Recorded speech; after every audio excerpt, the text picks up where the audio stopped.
Lake Madonna adalah santa pelindung dari kota Catalunya, tempat di mana klub Barcelona berada. Ini dinding-dinding yang berisi apa itu?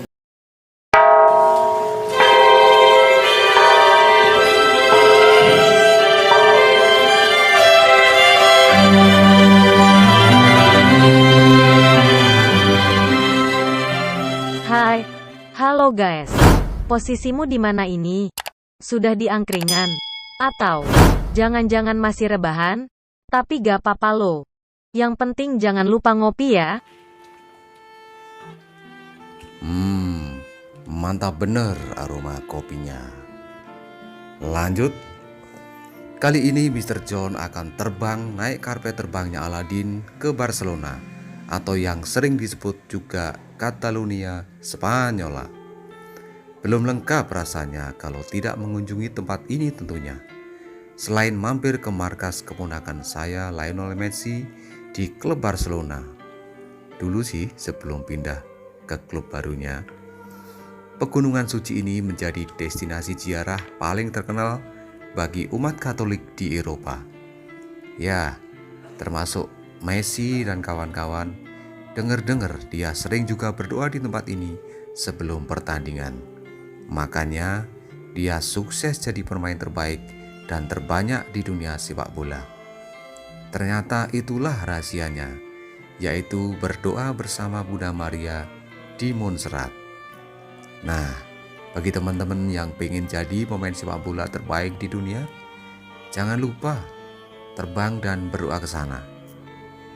Bisa juga bagi teman-teman yang hobi mendaki gunung, boleh sekali-sekali mendaki di tempat ini. Setelah Mr. John bersama mantan pacarnya tiba di Barcelona, tanpa babi bu, Mr. John langsung cus ke tempat keberadaan patung Bunda Maria berkulit hitam atau yang lebih dikenal di wilayah Eropa dengan sebutan Black Madonna Montserrat. Tempat ini tepatnya di sebelah barat laut kota Barcelona dengan jarak tempuh sekitar 50 km atau lebih kurang 1 jam perjalanan kalau naik sepur mini. Singkat cerita, dan ceritanya pun singkat. Ketika sampai di Montserrat, betapa tersepona dirinya karena rasa penasarannya yang lama menghantui tentang cerita yang sangat melegenda mengenai Black Madonna Montserrat kini sudah berada di depan mata. Wow, sungguh tempat yang luar biasa pemirsa. Guman Mr. John dalam hatinya. Sungguh, Montserrat itu pegunungan batu yang keindahannya begitu dahsyat. Bentuk batu dan warnanya itu adalah hasil karya dari ribuan tahun kikisan hujan, panas dan badai. Alam memang pelukis terbaik. Di antara bebatuan raksasa terdapat banyak bangunan tua yang megah, indah, mewah dan artistik. Benar-benar ciri khas bangunan di benua Eropa. Mungkin yang tinggal di area ini lebih banyak para biarawan dan biarawati ketimbang penduduk biasa. Secara geografis, pegunungan yang berketinggian 1240 meter dari permukaan laut ini bagi orang Catalunya disebut Pegunungan Suci. Ini terkait dengan legenda bahwa konon gunung batu di sebelah tenggara terbelah dari atas sampai bawah saat Yesus disalib di Golgota. Bentuk celah pegunungan ini dinamai Valle Malo. Memang waktu Yesus disalibkan di Golgota, selain bumi menjadi gelap selama 3 jam dari jam 12 siang sampai jam 3 sore, juga terjadi gempa bumi dahsyat. Semua orang tahu bahwa waktu itu bait suci terbelah menjadi 2, dan ternyata hal yang sama juga terjadi di Montserrat. Montserrat sendiri merupakan salah satu tempat ziarah bagi umat Katolik yang sangat terkenal di Eropa, selain Bunda Maria Lourdes dan Bunda Maria La Salette di Prancis, serta Bunda Maria Fatima di Portugal. Montserrat dihuni para biarawan Katolik dari Ordo Benediktin berjumlah kurang dari 100 orang. Semuanya tetap memegang teguh aturan ordo ini sejak abad ke-16. Ya, para biarawan ini setia sekali untuk selalu memegang teguh terhadap aturan ordo. Kita teladan kesetiaan mereka ini. Kita juga harus setia terhadap pasangan kita. Setuju guys? Karena memang sifat perkawinan Katolik yang monoton. Maksud saya monogami. Jadi kita harus setia sampai mati dengan pasangan kita. Selanjutnya, bagaimana tempat ini bisa menjadi tempat ziarah? Ya, asal mula tempat ini diziarahi ketika tahun 889 Masehi ditemukan patung kayu Maria di dalam gua di puncak Gunung Montserrat. Menurut kepercayaan, patung Bunda Maria ini dipahat sendiri oleh Santo Lukas, murid Yesus pada tahun 50 Masehi. Wow, sudah 2000 tahun guys patungnya. Ya, patung. Seperti kata teman saya, Bliwayan dari Bali. Kalau ngomong patung nggak bisa, bisanya patung. Patung ini lalu dibawa Santo Petrus ke Spanyol dan disembunyikan di gua puncak gunung itu agar tak dikejar oleh musuh waktu itu, yaitu bangsa Romawi. Gua inilah sekarang dinamai Santa Cova atau Gua Suci. Memang patung Bunda Maria di sini beda dengan kebanyakan patung Bunda Maria di tempat lainnya. Di Montserrat, patung Bunda Maria berwarna hitam dengan sebutan La Moreneta atau dalam tanda kurung Black Madonna of Montserrat.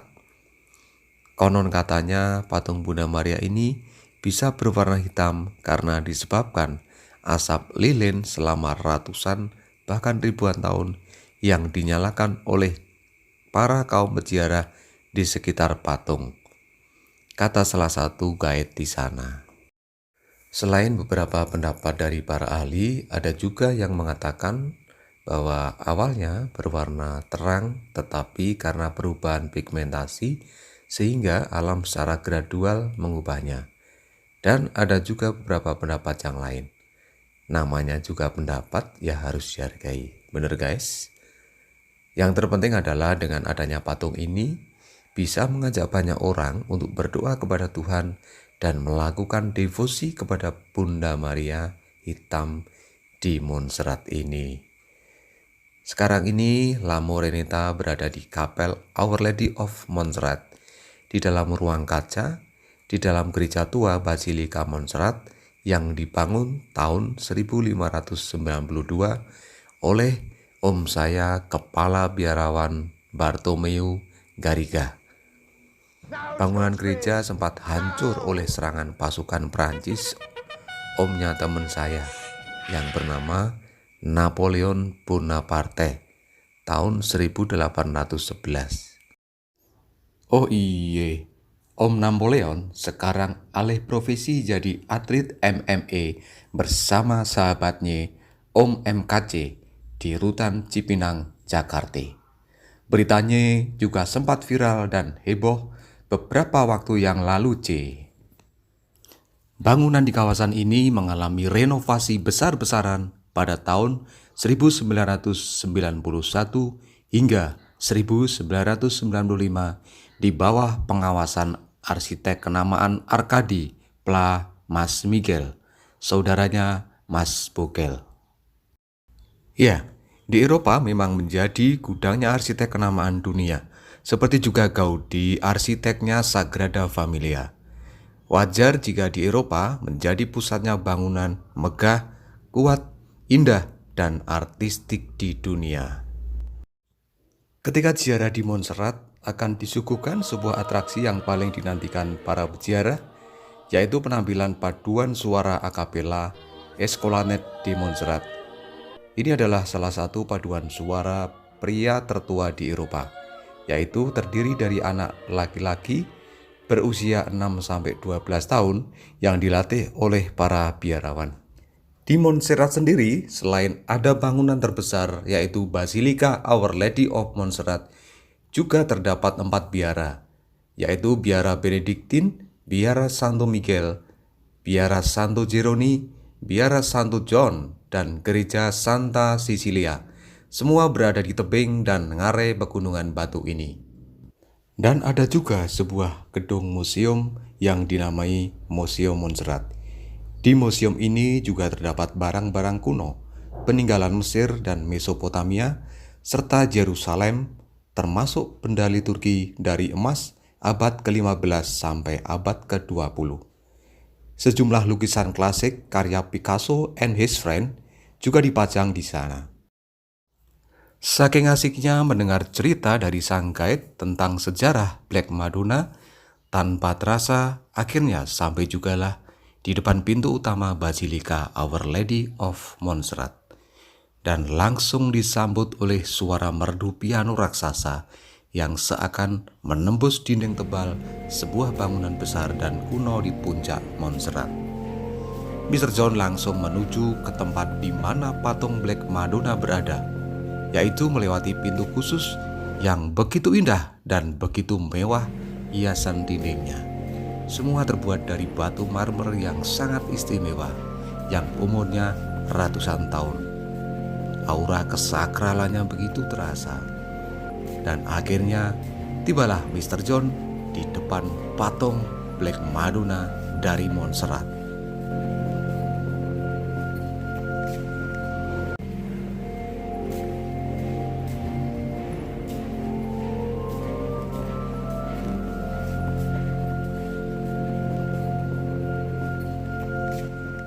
Wow, sungguh ini sebuah mahakarya yang tidak ternilai harganya.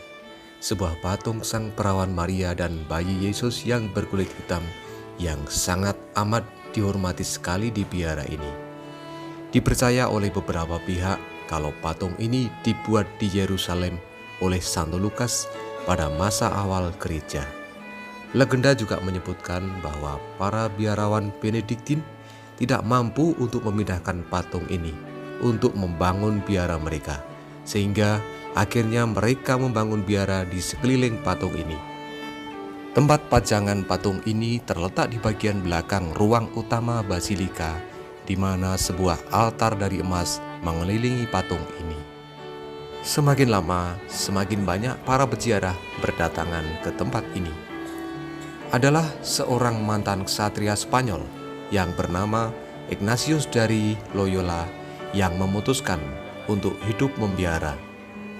Saat dirinya sembuh dari luka-luka akibat peperangan, Santo Ignatius Loyola mengunjungi biara Benediktin di Montserrat pada tanggal 25 Maret 1522, di mana ia menggantungkan perlengkapan militernya di hadapan patung tersebut. Ia kemudian memulai hidup membiara sebelum akhirnya kemudian mendirikan Syarikat Yesus. Syarikat Yesus adalah sebuah tarekat yang besar sekali, bahkan sudah tersebar di seluruh dunia, termasuk Indonesia. Semakin banyak imam yang bermunculan dari tarekat ini yang ditugaskan menjadi misionaris di daerah pedalaman di saat era modern atau era digital ini. Kita sebagai umatnya wajib mendoakan semoga para imam selalu dikuatkan janji imamatnya. Yes, akhirnya selesai juga guys. Begitulah cerita tentang Black Madonna Montserrat dari Barcelona. Mohon maaf pemirsa, suara saya agak bindeng karena memang beberapa hari ini saya mangso angin. Semoga segera wes bablas angine. Akhir kata, 94.6 menawi lepat nyuwun pangapunten lan berkah dalem.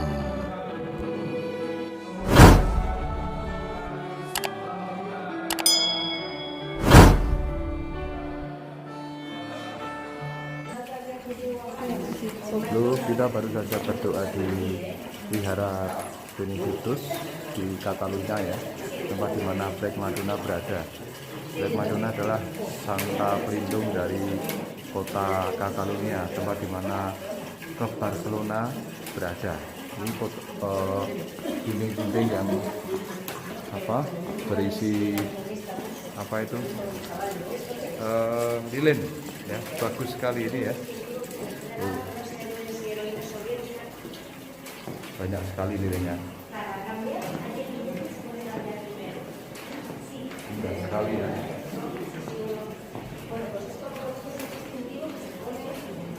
Pertama keluar, oke, terima kasih. Gracias.